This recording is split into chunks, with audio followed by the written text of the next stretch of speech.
somebody who's overseen many change initiatives throughout their career, can you talk about some of the most challenging ones that you've overseen? Some of the most difficult for any company are those that really change the essential purpose of the company. I mean, there's lots of changes that sort of move people in strategically different directions or add some capability that they lacked. But when you're really going to change the essential purpose of the company, that becomes extremely difficult. I worked with a company in the nuclear industry that had depended almost since its founding on its technological prowess.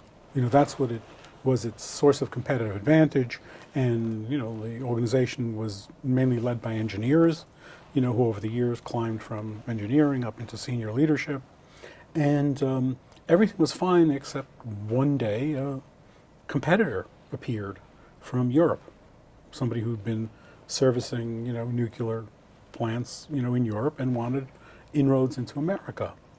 And all of a sudden, the company needed to be thinking much more about the degree to which they were satisfying their customers and meeting customer need. Many customers did not want the latest and greatest technology.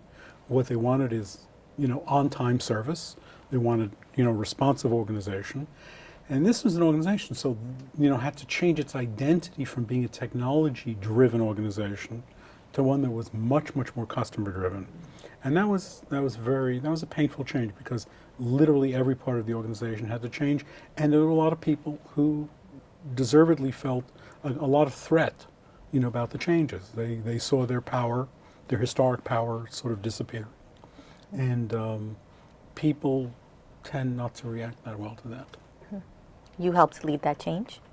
Yeah, and you know, recognizing the degree of threat, you know, that people within the organization would feel, you know, I led the organization in sort of, as I've suggested, starting from day one, recognizing that everybody is asking, what does this mean for me? So those are the conversations we started having.